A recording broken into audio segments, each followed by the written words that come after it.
India 19ஆம் நூற்றாண்டு. விமானங்கள் இல்லை. அயர்லாந்திலிருந்து லண்டன், அங்கிருந்து நீண்ட கடல் பயணம் சென்னை, பின்னர் ரயிலில் திருநெல்வேலி. அது சுலபமான பயணம் அல்ல. அலைகள், தனிமை, சோர்வு. கடல் பயணத்தை பற்றி the sea strips one of all illusions of strength. கடல் ஒரு மனிதனின் பலத்தின் மாயை உறிந்துவிடும் என்றும், ரயில் பயணத்தை பற்றி India is not something one visits, it is something one survives into love.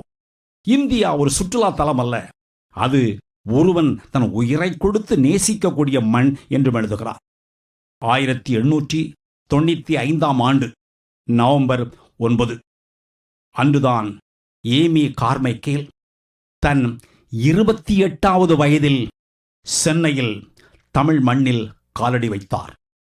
அது ஒரு பயணத்தின் முடிவு அல்ல, அது ஒரு வாழ்க்கையின் தொடக்கம். அவர் காலடி வைத்த மண் திருநெல்வேலி.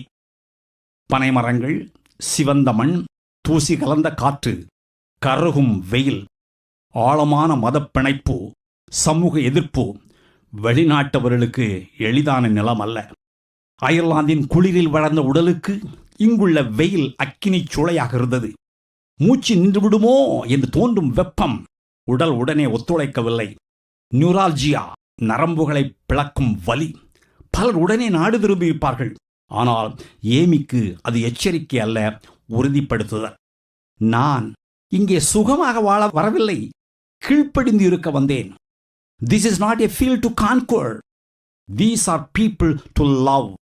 இது நான் வென்று வாகை சூட வேண்டிய களம் அல்ல, இவர்கள் நேசிக்கப்பட வேண்டிய மக்கள் என்று அவர் தன் நாளேட்டில் எழுதுகிறார். அவரை பார்த்த மக்களின் கண்களில் நம் ஊரில் ஒரு வெள்ளைக்கார துரசானியா என்ற அதிர்ச்சி. அந்த காலத்தில் வெள்ளைக்காரர் என்றால் அதிகாரம் உடையவர்கள், உயர்ந்தவர்கள், நெருங்க முடியாதவர்கள் என்று மக்கள் நினைத்தார்கள். ஆனால் ஏமி, நான் துரைசானியாக இருக்க விரும்பவில்லை, நான் என் மக்களில் ஒருத்தியாக மாற வேண்டும் என்று தீர்மானித்தார். அந்த தீர்மானம் ஏமியின் உள்ளத்தில் ஏற்கனவே பிறந்திருந்தது. ஆரம்ப நாட்களில் அவருக்கு ஒரு அமைப்பின் பாதுகாப்பு இருந்தது, உணவு இருந்தது, வசதி இருந்தது. ஆனால் அவர் உயரத்தில் நின்று கொண்டு மக்களை அணுக விரும்பவில்லை.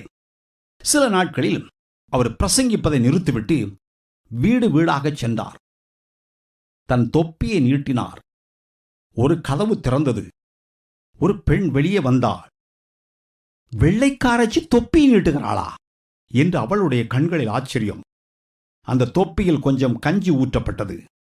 அந்த கஞ்சியில் சோறு மட்டும் கரையவில்லை, அதிகாரம், உயர்வு, தூரம் எல்லாம் கரைந்தன. ஊற்றிய கஞ்சி எங்கு உட்கார்ந்து குடிப்பது? மேசை இல்லை, நாற்காலி இல்லை, ஒரு கிழிந்த பாய் மட்டும் இருக்கிறது. அம்மா, இங்கே எப்படி என்று அந்த பெண் சொல்லி முடிப்பதற்குள் ஏமி தரையில் அமர்ந்து கஞ்சியை குடிக்க ஆரம்பிக்கிறார். இது அவருடைய வறுமையின் விளைவு அல்ல, அவர் தன் உயரத்தை துறந்ததின் வெளியாக்கம். அந்த தரையில் சாதி சுவர் இடிந்தது, தூரம் குறைந்தது, இதயங்கள் திறந்தன. மக்கள், நீங்கள் யார் என்று கேட்டபோது அவர் தன் முழு பெயரை சொல்லவில்லை. புன்னகையோடு அம்மா என்றார். அந்த நாளிலிருந்து யாரும் அவருடைய பெயரை கேட்கவில்லை, அறியவில்லை. அவருக்கு பட்டம் இல்லை, பதவியும் இல்லை. ஒரே அடையாளம், அம்மா. நான் துரைசானியாக இருக்க விரும்பவில்லை, நான் என் மக்களில் ஒருத்தியாக மாற வேண்டும் என்ற தீர்மானம் உடையிலும் வெளிப்பட்டது. ஐரோப்பிய ஆடைகள் அணிவதை நிறுத்தினார், சேலை கட்டத் தொடங்கினார். அது ஃபேஷன் அல்ல, வெளிநாட்டவர் என்ற தூரத்தை உடைக்க அவர் தன்னை மாற்றிக்கொண்டார். அது மட்டுமல்ல, தோல் வெள்ளையாக இருக்கிறதே, அதை எப்படி மாற்றுவது? தோலின் நிறத்தை மங்கச் செய்ய, மாற்ற காஃபி டிகாஷனை தோலிலே தடவினார். கரும்பு கழிவுகளை பயன்படுத்தி தோலின் நிறத்தை மாற்றினார். இப்படி எல்லா வகையிலும் அவர் கரைந்தார், குறைந்தார், மறைந்தார். அடுத்த சவால் மொழி, தமிழ் கற்க வேண்டும்.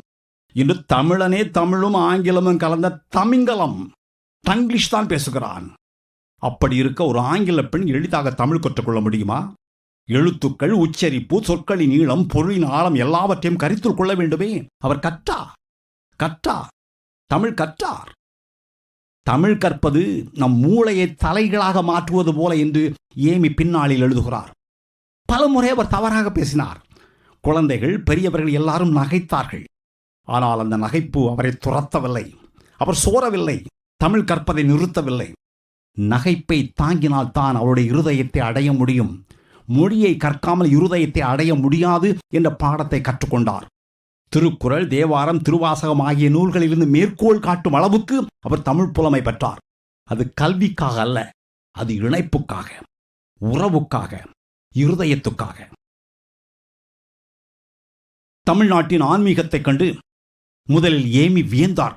எங்கு பார்த்தாலும் ஆலயங்கள், ஆலயங்களில் மந்திரங்கள், மக்கள் மேற்கொண்ட விரதங்கள், பக்தியின் வெளிப்பாடு, ஆன்மீக மொழியின் செழிப்பு, இவை அனைத்தையும் கண்ட ஏமி, ஓ, இந்த மண் ஆழமான தேடலை உடைய மண்.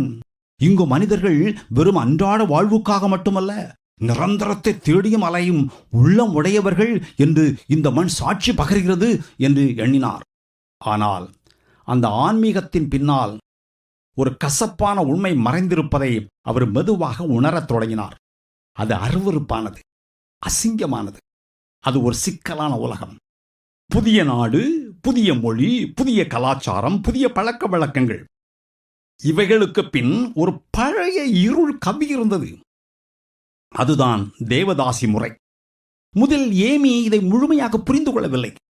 சிலர் இதை மதச் சடங்கு என்று சொன்னார்கள்.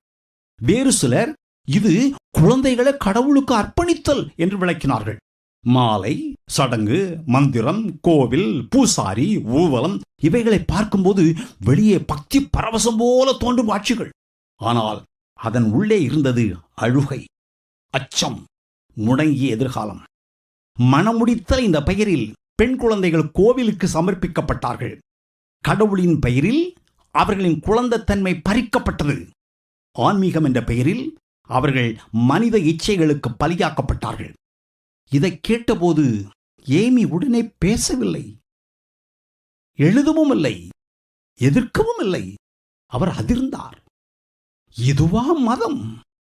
இதுவா ஆன்மீகம்?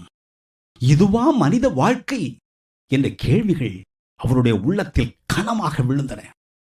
பார்த்தபோது நடுங்கினார், அறிந்தபோது உடைந்தார். இறுதியில் அவர் ஒரே ஒரு வார்த்தை மட்டும் சொன்னார், இது பாவம்.